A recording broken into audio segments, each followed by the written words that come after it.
ప్రపంచం అంతా ఏ యాప్లతో ముందుకెళ్తుంటే వీళ్ళు వెనక్కి బత్తాయినా కొడుకులు చేసే విధ్వంసాలు ఏంటి?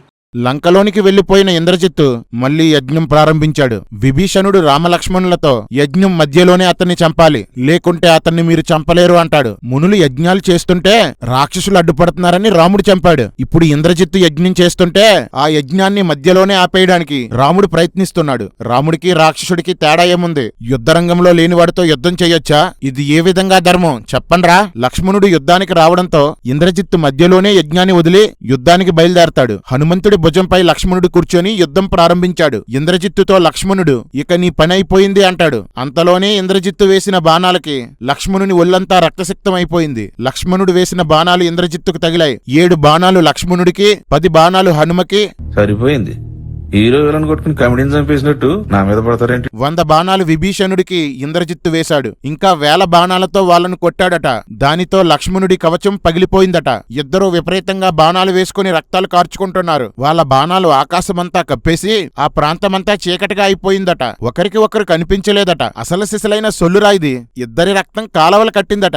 లక్ష్మణుడు ఇంద్రజిత్తు రథసారథిని చంపేశాడు. అప్పుడు ఇంద్రజిత్తు రథం తోలుతుంటే లక్ష్మణుడు బాణాలు వేసేశాడు. హనుమంతుడు భుజాల మీద ఉన్న లక్ష్మణుడిని కిందకు దింపి తను కూడా యుద్ధం ప్రారంభించాడు. ఇంద్రజిత్తు లక్ష్మణుడితో యుద్ధం చేస్తుండగా 4 వానర ప్రముఖులు ఇంద్రజిత్తు గుర్రాలపై దాడి చేసి వాటిని చంపేశారు. రే ఎర్రి పుష్పాలు, ఇద్దరు యుద్ధం చేసుకుంటే మధ్యలోకి రావడం సనాతన ధర్మం కాదురా.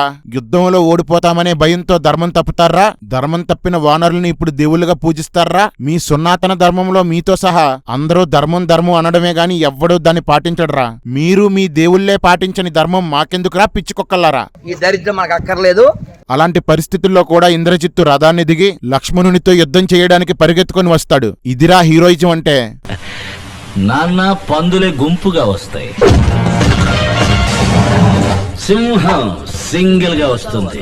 అందర్నీ దాటుకొని కోటలోకి వెళ్లి రథం తెచ్చుకొని మళ్లీ యుద్ధానికి సిద్ధమవుతాడు. విభీషణుడు ఇంద్రజిత్తు రథపు గుర్రాలను చంపేసి అతని గుండెల్లో 5 బాణాలు దించేస్తాడు. విభీషణుడు ఇంద్రజిత్తు యుద్ధం చేసుకుంటుండగా లక్ష్మణుడు ఇంద్రజిత్తుపై బాణాలు వేసేస్తుంటాడు. ధర్మప్రభువులు బాబయ్య, అధర్మప్రభువులు చి.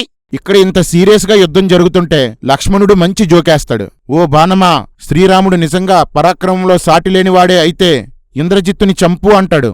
బాణం వెళ్లి ఇంద్రజిత్తు తలను ఖండిస్తుంది. ఓ పిచ్చిలచ్చా, ఆ ఇంద్రజిత్తే రాముని 3 సార్లు బాణాలు వేసి పడుకోబెట్టాడు. బాణానికి వినపడదు కాబట్టే ఇంద్రజిత్తు చనిపోయాడు. అదే వినపడి ఉంటే మీ అన్న యుద్ధంలో సాటిలేనివాడు కాదు బాబు, కాబట్టి నేను వెళ్లి చంపను అనుండేది. మొత్తానికి 3 పగళ్ళు 3 రాత్రులు ఆగకుండా యుద్ధం చేసి లక్ష్మణుడు ఇంద్రజిత్తుని చంపేశాడు. అన్న, బుర్రలో బాణాలు దిగిపోయిన యుద్ధం ఎలా చేస్తారు? చేస్తారా? ఇది సొల్లు రామాయణం కదా, ఏదైనా చేస్తారు.